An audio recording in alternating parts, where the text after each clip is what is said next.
Welcome back to NTV News First Edition. Many of us have heard of obsessive compulsive disorder, OCD. In fact, OCD affects upwards of 2 to 3% of Canadian children or adults in their lifetime.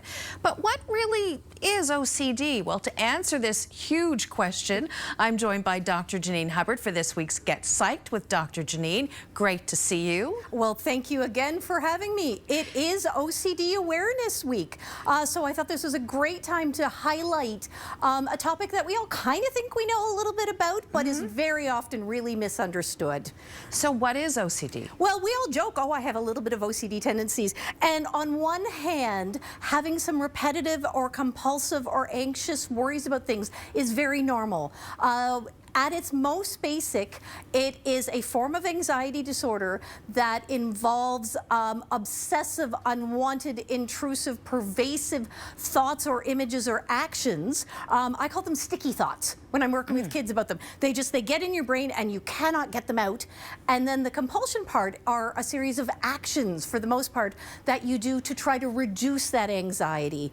The trick being, well, whether it's, let's say you have magical numbers. There's lots of people who have magical numbers. Stereo has to be on 15. It can't be on 14 or 16. And you have to change it down. Or we have a number of people who have to do things a certain number of times in order to reduce that anxiety. Or again, things need to be lined up exactly. Or, you know, I need to wash my hands 3 times. So a lot of numbers and a lot of repetitive actions. And the essential thing is that the people doing it, they know it's excessive. They know the thoughts are irrational. Very often it's, you know, thoughts of wanting to harm somebody, or it's thoughts, you know, it's often quite graphic or violent, and they know that they have no intention on acting on these, and they're really distressed by them. In a nutshell, that's OCD. So what you can see is it can have some mild impact, but it can be truly disabling for some people. And because it's all internal, I've had a number of people disclose it much later in life because they were afraid to talk about it because they thought people would think they were crazy. Women, men, boys, girls? What we tend to see is actually the mean age of a diagnosis is 9 to 10. We sort of see that pre-adolescent group, kind of 8 to 12.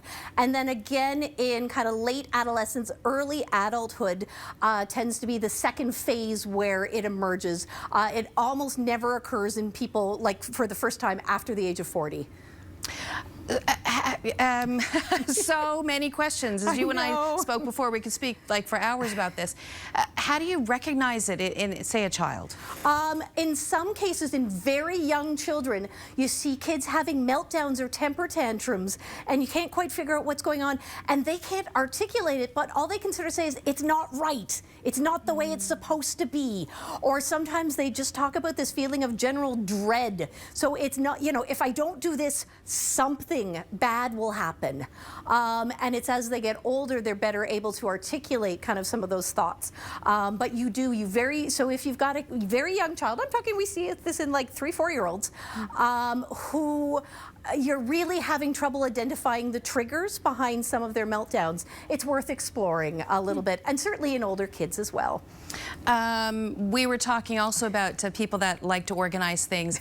I like to organize my house as a state, but my closet is organized by color. Is that just... Again, it depends on how much of your life you are spending engaging in that activity. If you just happen to like things a certain way, great.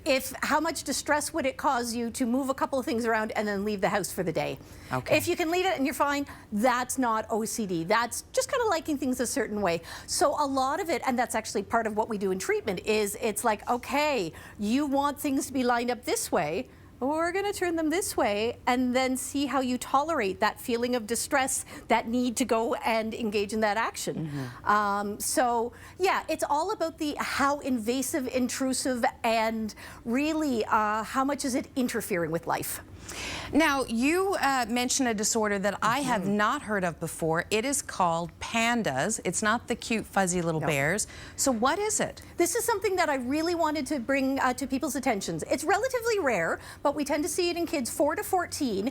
And there's pandas and there's pans, and there's a whole fancy title that it means. But basically, it's sudden and severe onset of OCD symptoms following an infection, such as strep throat. Or Lyme disease, or we even saw it in H1N1.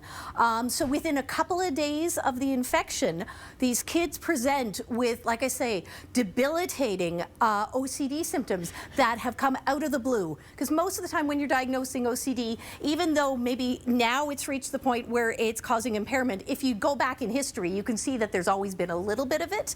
And it's something that should be treated as soon as possible, because it's usually it needs to be treated with some antibiotics, and there are some other medical therapies that are often used to try to get the autoimmune response back under control. So that's why I like to mention it to people. If you ever are experiencing sudden onset out of the blue in kids, it's really important to kind of look back at that recent medical history. So people out there are going, wow, I've never heard of pandas before, and maybe I didn't know as much about OCD as I thought. So where can they get more information? Two wonderful website resources. One is the International OCD Foundation, and the other is Anxiety Canada. And the thing I think I want to really highlight today, yes, pandas requires some medical intervention as well as some therapy. OCD is incredibly treatable. Oftentimes it can be managed simply through cognitive behavioral therapy. Sometimes it requires some anti-anxiety medication as well, but it is not something that people need to suffer with. You don't need to worry that we're going to think you're crazy. You don't need to worry about these thoughts that, you know, how can I possibly be having these? We know that it's part and parcel of the OCD. It's those sticky thoughts, it's those weird obsessions, and we can help with them. There is really effective treatment.